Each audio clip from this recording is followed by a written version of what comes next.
I'm going to move on now to our next item of business, which is a Standards, Procedures and Public Appointments Committee debate on motion 20752 in the name of Bill Kidd on its proposal for a committee bill. I would invite all members who wish to participate in this debate to press their request to speak buttons. Thank you. And I call on Bill Kidd to speak to and move the motion on behalf of the Standards, Procedures and Public Appointments Committee. Mr. Kidd. Thank you very much, Presiding Officer. The Standards, Procedures and Public Appointments Committee was invited by the Scottish Parliamentary Corporate Body last year to instruct and introduce a committee bill to transfer responsibility for setting the terms of the funding of non-government political parties from the Scottish Government to the Scottish Parliamentary Corporate Body. The committee now presents the Parliament with a proposal for a committee bill under Rule 9.15 of Standing Orders, which aims to achieve this administrative change. The term short money was coined, here's the serious bit because it's history, the short money was coined at the House of Commons. It's named after Edward Short, later Lord Glenamara, the then leader of the House of Commons, who first proposed the payments. The payments were introduced by the Harold Wilson government in 1974 to enable opposition parties to fulfil their parliamentary functions. This followed a pilot project established by the Joseph Rowntree Social Service Trust, designed to assist the opposition to carry out their parliamentary duties and offset the advantage that government ministers receive through briefings from civil servants. The Scotland Act 1998 included provision for an equivalent scheme, so short money has been part of the devolved arrangements from day one of this Parliament. It is generally opposition parties at the Scottish Parliament who receive payments under the terms of the current scheme, although there are some coalition scenarios in which junior parties in government can receive some payments. Under the current arrangements for funding political parties, payments are made according to a scheme which is set out in an order in Council made under powers set out in the Scotland Act 1998. These powers have only been used once. An order was made in 1999 and has governed the arrangements since the creation of the Parliament. It was prepared jointly by the United Kingdom Government and the then Scottish Executive, but the Scotland Act 2016 removed the UK's government's role, leaving Scottish ministers solely responsibility for submitting draft orders to Her Majesty. So, while the scheme has always been and continues to be administered and funded by the Scottish Parliamentary Corporate Body in the same way as members' salaries, allowances and pensions are, the corporate body does not have the ability to alter the formula that determines the level of funding provided and who is eligible to receive it. The committee considers that the Scottish Government, as the party or parties of power, is not ideally placed to determine the funding of the other political parties represented in the Parliament. The SPCB, by contrast, consists of MSPs elected by the whole Parliament and acts in a politically neutral manner. As such, it is better placed to propose any alterations in respect of the funding of non-government parties for agreement by the Parliament.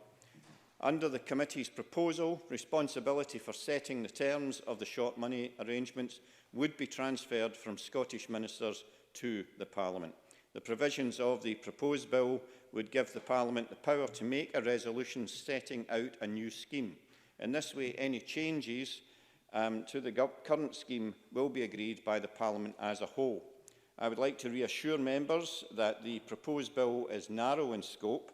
While it would transfer responsibility for setting the terms of any future funding scheme from Scottish ministers to the Parliament, it would not change the existing scheme and formula. This would remain in place until such time as the Parliament agreed to alter it by means of a formal resolution process provided for under the proposed bill. As such, the proposed bill will not itself affect the amount paid to parties. It is envisaged that the SPCB, in drawing up a new scheme, would consult before submitting it for formal approval by the whole Parliament.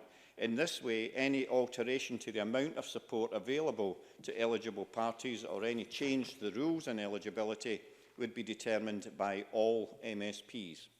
In drawing up plans to introduce this bill, the committee consulted with MSPs, political parties, the Parliamentary Bureau, the Scottish Government and the Electoral Commission. The responses published on the committee's webpage were supportive of the policy.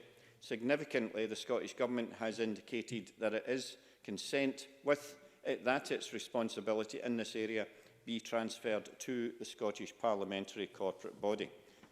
To sum up our proposal, the proposed bill would move responsibility for setting the terms of funding for opposition parties from Scottish ministers to the Parliament. The current order, which determines the current formula, would remain in place unless and until the Parliament as a whole agreed to a change. I commend the committee's proposal to the Parliament.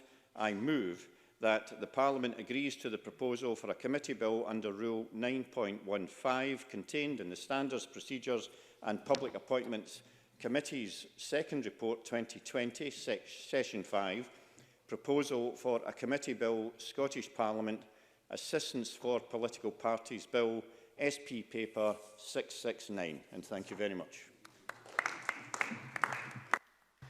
Thank you very much. Can I call David Stewart, who's going to speak on behalf of the Scottish Parliament Corporate Body? Thank you, Presiding Officer. I believe the last time this Parliament discussed what we commonly refer to as short money was on the 2nd of June 1999. Indeed, it was one of the first debates that the newly established Parliament had. The debate itself was about modifications to Schedule 4 and 5 of the Scotland Act 1998, but the discussion was dominated by the subject of short money. What we are discussing today is hopefully more straightforward than the original debate. It's seeking, as we've just heard, to transfer the administrative oversight of the scheme to the corporate body. I move, which I would hope makes sense, given that for the last 20 years, the corporate body has been funding the scheme as part of the budget. I was hoping to give a quick history lesson, Presiding Officer, of the background, but unfortunately Bill Kidd has stolen my thunder in this particular one. But nevertheless, I will proceed. As we know, short money was introduced by the Harold Wilson government in March 1975, following commitment in the Queen's speech of the 12th of March 1974.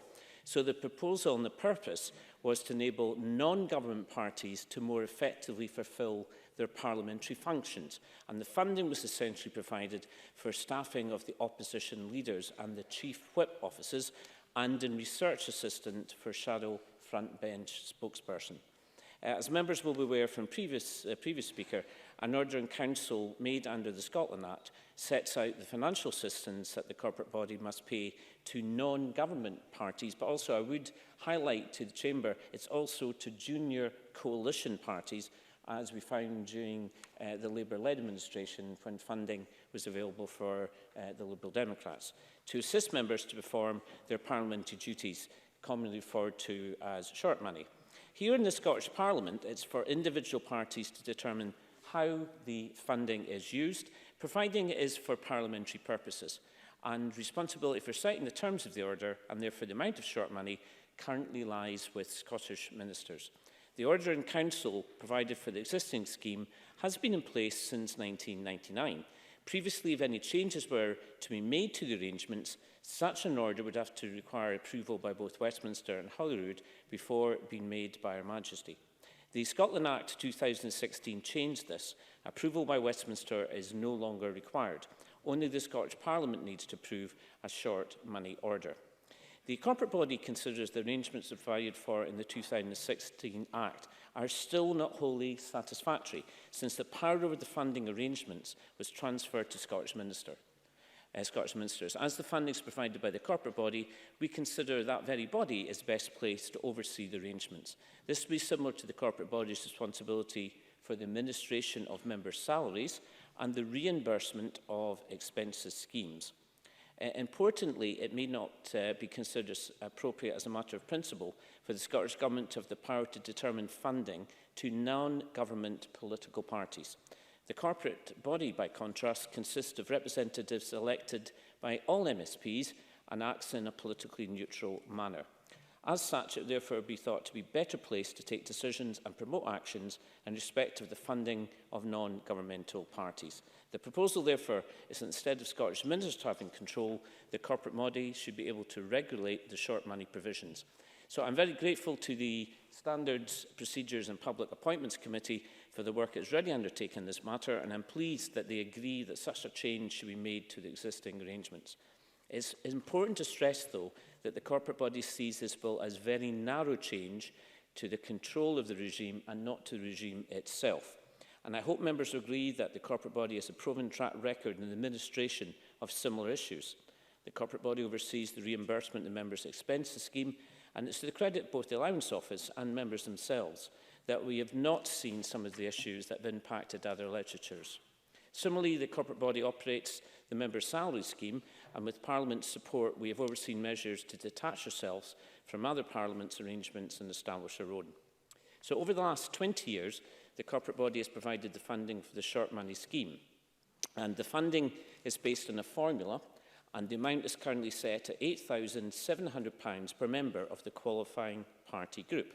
In terms of accountability, at the end of each year, all parties in receipt of funding are required to provide an audit certificate, which are published annually on the Parliament's website, confirming the amount spent has been for parliamentary purposes. I'm pleased to say that this has been the case. And I know that members consider there should be changes made to the existing funding arrangements. The scope of the bill, however, is solely to make provision for the oversight of the scheme to be determined in the future by the corporate body. I hope you agree that what is proposed is sensible and the corporate body already funds the scheme and, importantly, is politically neutral in these matters, and I hope members support the bill. Thank you very much, and I call on Graham Day to open for the Scottish Government. Presiding Officer, I very much welcome the opportunity to take part in this debate, although to the relief of members, I suspect I propose to keep my contribution to it relatively short, not least of all because I doubt there's much, if anything, we'll disagree on this afternoon. As we've heard, the committee's report sets out the terms of a proposed committee bill to replace Section 97 of the Scotland Act of 1998 regarding the financial assistance to non-government party groups in the Parliament, commonly known, as we've heard, as short money. The Government's position has always been that it is for the Parliament to take the lead on matters relevant to its own operation, a position I'm pleased to say was reinforced by the statutory framework provided for in the Scotland Act 2016. The current Scottish ministerial responsibility for making orders in respect of short money appears purely to be in consequence of the need to put in place a range of practical measures at the outset of devolution, more specifically at a point prior to the Parliament being operational and in a position to take on such a role. On that basis, the Government supports the principle of Parliament having direct responsibility for short money and for that policy move to be delivered via a committee bill. This proposal may be regarded as a welcome continuation of legislation promoted by the Parliament to govern its internal operation in a more permanent manner. For example, the registration of members' interests or arrangements for the administration of parliamentary pensions. As the convener has set out, the aim of the proposed bill is simply to transfer statutory responsibility for setting the arrangements for short money from Scottish ministers to the Parliament's corporate body. I note that the bill being promoted by the committee is admirably brief. It sets out a clean and simple statutory framework, which is also to be commended. Members will no doubt be aware that this funding is already provided from the corporate body's budget. The corporate body is therefore arguably best placed to oversee any future arrangements. Indeed, such a move places short money on a similar footing with the administration of member salaries and allowances scheme. I note that the bill does not seek to affect the amount paid to parties, make changes to the existing scheme or alter the formula which is applied for disbursement of funds, but rather it provides for the amounts paid to parties to in future be determined by resolution of the Parliament as a whole. That seems to me to be an entirely sensible basis upon which to proceed. It would enable the Parliament to set its own timetable for any future review of short money or to assess the merits of any specific reform proposal. Finally, I note, as we've heard, that the current order will remain in force until the first resolution is made under the new framework. Presiding Officer, the committee recommends that the Parliament agree to the proposal to introduce a committee bill. The Government, in turn, supports the general principles of the bill, and I look forward to hearing the views of other members. Presiding Officer. Thank you very much, Minister. Can I call on Jamie Halker-Johnson to open for the Conservatives? Thank you, Presiding Officer. My thanks go to the SPPA's Committee's clerking team for their continued work over this proposed bill. It's a relatively straightforward proposal. I'll not take too much of the Chamber's time up on it. In essence, it moves the payment of financial assistance, short money, from the responsibility of Scottish ministers to the responsibility of this Parliament's corporate body. Recent actions in the Chamber notwithstanding, the corporate body is a non-partisan body that acts in the wider interest of the Parliament as an institution, and it's right and more fitting that the corporate body takes on this responsibility. As the convener, Bill Kidd, has referred to, short money has a surprisingly brief history in British parliamentary politics dating back to only the mid-70s. It, of course, provides support for political parties to fulfil parliamentary duties in support of MSPs. In that context, it has a significant role to play in our parliamentary democracy. In reality, the funds are already paid from the corporate body's budget. Similarly, the corporate body already holds responsibility for other funding arrangements that relate to members' salaries, expenses, and so on. This is not only controversial, but I'm sure there will be a broad consensus that this is sensible. The Scottish Government, at an earlier stage in June last year, indicated its support for moving responsibility for financial assistance over to the SPCB. While there may be differing views about the role of financial assistance for political parties, there are no other changes proposed as part of this process. The proposed bill and its intent is straightforward, that passing of responsibility from one body to another, and it will not change the underlying level or nature of payments made. The committee has consulted on the process and responses have been positive. It is, of course, important that the use of public funding continues to be transparent and properly administered. I have no reason whatsoever to doubt that the corporate body is very much up to this task. Presiding Officer, the committee has brought forward a sensible and straightforward piece of legislation. It brings financial assistance into line with other forms of reimbursement and sets right an administrative abnormality that has existed since 1999. I would hope that it would find support in this chamber. Thank you very much, Mr Halker-Johnson. Can I call on Elaine Smith to open for Labour?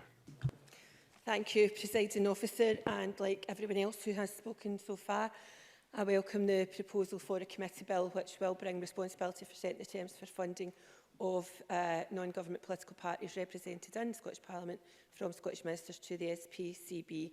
A framework to give financial assistance to opposition parties is a fundamental part of our democracy. Parties of government enjoy the advantage and resources of the civil service, which assists them in formulating policies, and short money, as it's known, ensures that other parties can have the means to scrutinise the actions and legislation of the government.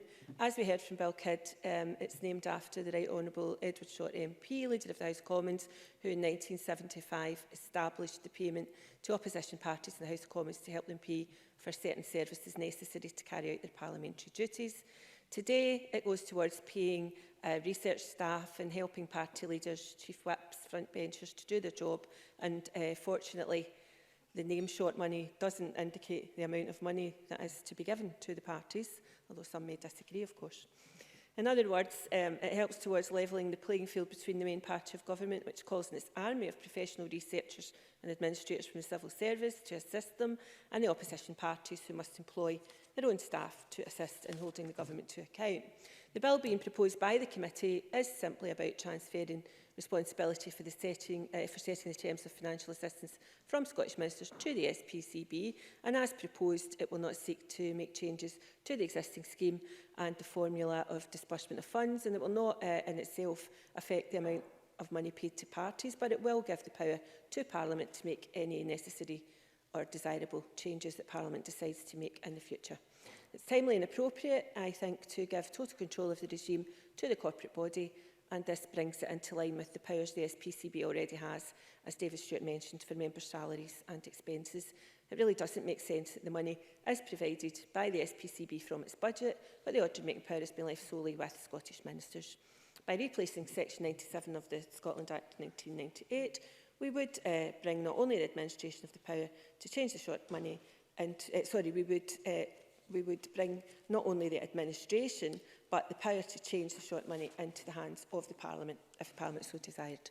As stated by the SPPA Committee, the Scottish Government is not ideally placed to determine the funding of other political parties, no matter what party is in power in the Parliament. I think there's often confusion as well regarding the separation of power and responsibility between the Parliament and the Scottish Government, and I think this bill might also help to make matters a bit clearer in that regard. that certainly could add to that. I'm satisfied that, having consulted the Scottish Parliament's Parliamentary Bureau, the Scottish Government and the Electoral Commission have all responded favourably to the changes, that we can be confident that this will be a change in the interest of better democracy and possibly an even fairer settlement in the future for the non-government parties sitting within the Scottish Parliament. So on behalf of the Scottish Labour Party, I'm happy to support a committee bill in this regard. Thank you. Thank you very much, Gillian Smith. And I call on Mark Ruskell to close this debate for the committee. Thank you, Presiding Officer. I'm very happy to close this debate as Deputy Convener of the SPPA Committee. It's certainly been a very busy time for this committee, with both the Franchise and Elections bills to deal with, on top of our more regular responsibilities. And now, of course, what I gather is the first committee bill of this session that we're proposing. And can I join other members in also thanking the clerks for their support. And it's clear from this brief debate this afternoon that there is a strong consensus that responsibility for setting the terms of the financial assistance of non-government political parties should be transferred from the Scottish Government to the Scottish Parliament corporate body by means of the legislation being proposed today. And as the convener highlighted, and Dave Stewart on behalf of the corporate body, the short money, as they're colloquially termed, contributions were introduced by the House of Commons in 1974, aiming to provide greater support to opposition parties to fulfil their parliamentary functions. And since then, that financial assistance in the House of Commons, the House of Lords, and in the Scottish Parliament has been fundamental to opposition parties fulfilling their parliamentary roles. And it was useful to get just a little smidgen of the history there from Dave Stewart, the early debates back in 1999, which seemed to focus more on the level of short money rather than the administrative function of how short money is distributed, which of course is the purpose of the debate today. We might have interesting debates going forward about what the level of short money may be.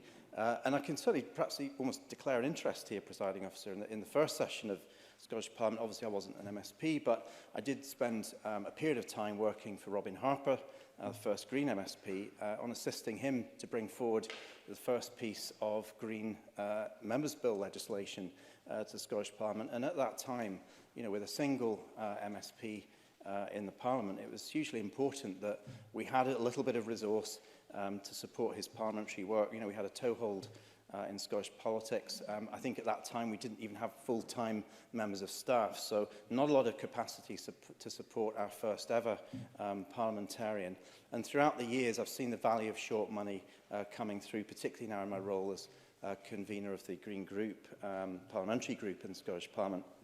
And I think Elaine Smith also reflected on how short money helps to level the playing field. And it is about the campaigns of legislation that we bring forward, but it's also about our ability to scrutinise government when they have an army of civil servants ready to answer every question and legislate for every line in every single bill.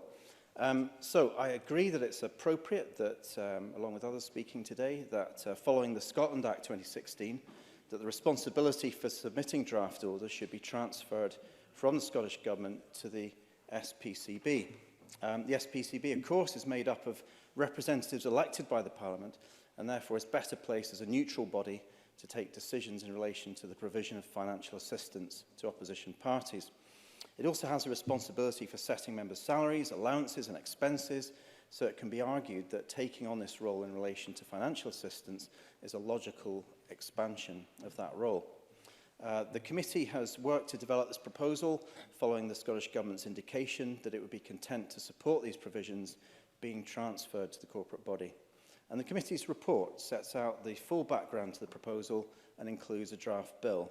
And as the convener indicated, the bill itself is narrow in scope and would not in itself, as currently drafted anyway, affect the amount of financial assistance paid to parties. So in conclusion, I'm happy that the widespread support has been expressed in support of this proposal, and I hope that it will progress through the various stages of the committee bill process to enactment.